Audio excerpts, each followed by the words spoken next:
Yes, children, good morning. Today we will be studying chapter 5, Introduction to Euclid's Geometry. The word geometry means, ऐसे लिखते हैं, the word geometry. Actually, geo means earth and metry means to measure. So geometry was the need for measuring the length. Actually geometry जो है वो एक need बन गई हमारे लिए. Was the need for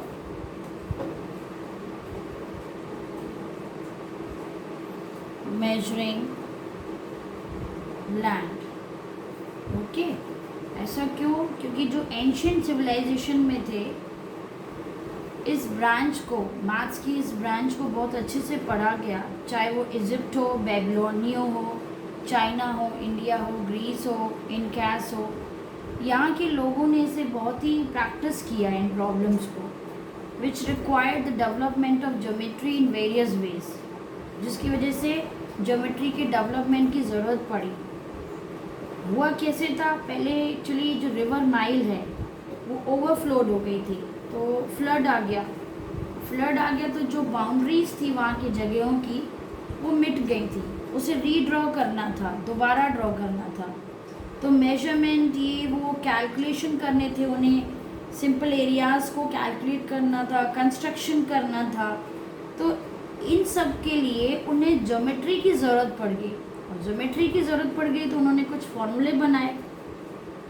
then the knowledge of geometry was also used by them for computing volumes, granaries, constructing canals, pyramids.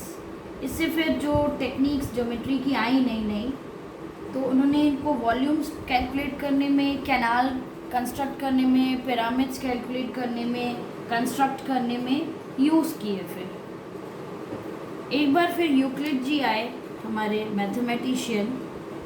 तो Euclid जी ने सब कुछ ये कलेक्ट किया और अरेंज किया एक अपनी फेमस ट्रिटीज़ में, जिसको कहते हैं एलिमेंट्स. उस एलिमेंट्स को उन्होंने 13 चैप्टर में डिवाइड किया and each called a book. हर एक को बुक बोला जाता है. मैं लिखवा रही हूँ आपसे, ये फॉर्मूला नोटबुक में आप लिखेंगे, Euclid a teacher of mathematics.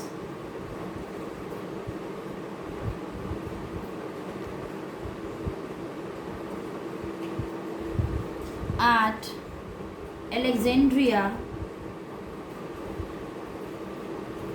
in Egypt collected all the known work. जितना काम वो जानते थे मैथ्स के बारे में उन्होंने कलेक्ट किया. and arranged it in his famous treaties, जिसको बोला गया एलिमेंट्स. और एलिमेंट्स में उन्होंने 13 चैप्टर्स में डिवाइड किया एलिमेंट्स को. ही डिवाइडेड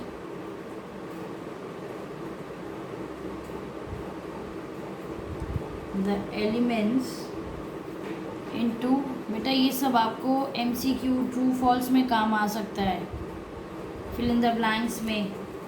13 चैप्टर्स में डिवाइड किया एंड ईच कॉल्ड, हर एक चैप्टर को बोला गया अ बुक.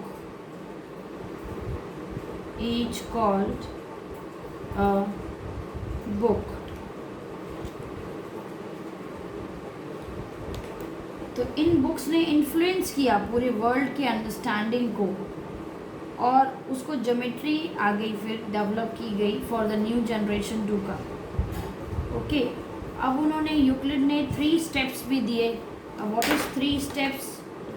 3 स्टेप्स क्या है? From solid two points. From solid two points जाना है. इस तरीके से उन्होंने बताया कि सॉलिड्स में कितने डायमेंशंस होते हैं? 3 डायमेंशंस. सरफेस में कितने होते हैं? 2। कोई भी एरिया, कोई भी प्लेन फिगर, उसमें 2 डायमेंशंस होते हैं। लाइन में तो एक ही लेंथ होती है, तो 1 डायमेंशन। पॉइंट में कुछ नहीं होता, इसलिए 0 डायमेंशन। ये इन्होंने एक कंसेप्ट दिया। उसके बाद उन्होंने ही begin his exposition by listing 23 definitions. इन्होंने 23 डेफिनेशंस दी एक बुक 1 में। अभी हमने आपको बताया ना, एलिमेंट्स में 13 चैप्टर्स थे। उस 13 चैप्टर में से हर एक चैप्टर को बुक बोला गया। उसमें से एक बुक 1 में ही listed 23 definitions in book 1 of the elements की एक बुक में उन्होंने बुक 1 में 23 डेफिनेशंस लिखी। उसमें से कुछ तो यही वाली दी हुई है, पॉइंट के बारे में लिखेंगे। A point is that, point क्या है? which has no part.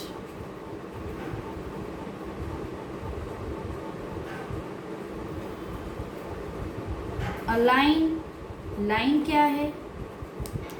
Line is a breathless length, जिसकी कोई breath नहीं होती, और endless length भी है। The ends of a line कैसे होते हैं? The ends of a line are points. हाँ, कोई भी लाइन देखो एंड होती है तो पॉइंट्स में होती है ना, कहीं ना कहीं। नंबर 4 दिया है, अ straight line is a line which lies evenly with the points on itself. It is obvious बेटा, ये तो ऑब्वियस है कि कोई भी स्ट्रेट लाइन है, उसकी जो भी पॉइंट्स हैं वो उसी पर लाई करेंगे। एक लाइन पे ये जो पॉइंट्स हैं उसी लाइन पर ही तो लाई कर रहे हैं। So a straight line is a line which lies evenly with the points on itself. खुद पर ही पॉइंट्स रहते हैं। अब next 5th point,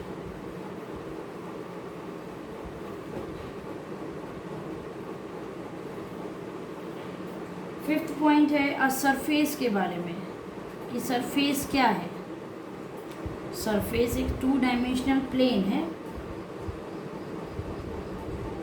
surface is that which has length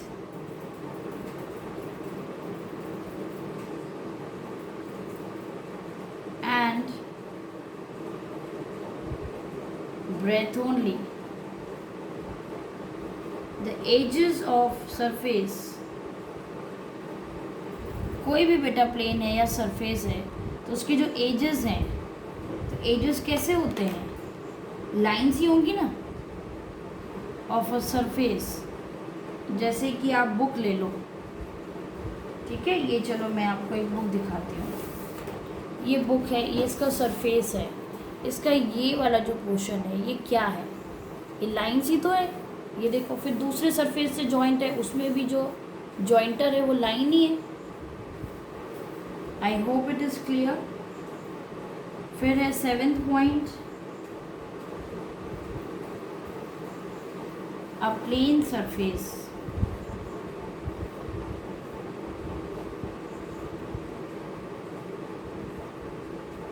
is a surface which lies evenly with the straight lines। हाँ, उसमें straight lines थी ना surface में, ऑन itself। ये होगी उसकी 7 डेफिनेशंस हैं, बहुत सारी, बट इतनी अभी दी है। उसके बाद आते हैं बेटा अब हम कुछ अनडिफाइंड टर्म्स में। मैथ्स में कुछ ऐसा होता है ना बेटा कि हर चीज़ को हम डिफाइन नहीं कर पाते हैं, कुछ डेफिनेशंस हम कुछ चीज़ों की नहीं बता पाते हैं। जैसे ए, आपने ABCD पढ़ी है, ए का क्या डेफिनेशन है, पर आप सीख गए हो कि ए एक अल्फ़ाबेट है, इंग्लिश का फर्स्ट अल्फ़ाबेट। ऐसे ही कुछ अनडिफाइंड टर्म्स हैं इसमें जिसको हम डिफाइन नहीं कर सकते हैं। लिखिए फॉर्मूला कॉपी में,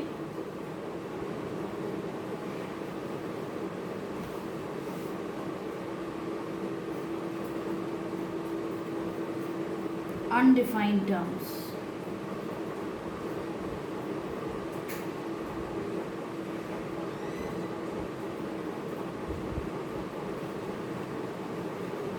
कौन कौन से दिए गए हमें, एक दिया है पॉइंट, जिसको हम पॉइंट को डिफाइन नहीं कर सकते। दूसरा दिया है अ लाइन, तीसरा दिया है अ प्लेन। ये हैं टर्म्स जिनको हम डिफाइन नहीं कर सकते। फिर यूक्लिड जी ने बताया हमें ऑब्वियस यूनिवर्सल ट्रुथ बताया, यूनिवर्सल। उसमें से एक बताया हमें पोस्टुलेट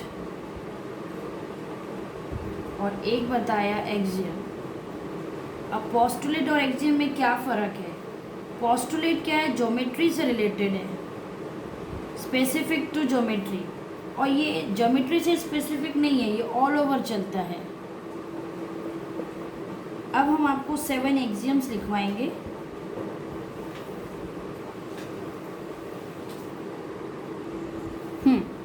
फर्स्ट है things which are equal to same thing are equal to one another. Let, जैसे ए है वो x के इक्वल है, फिर एक b है वो भी x के इक्वल है, तो हमें क्या मिलेगा?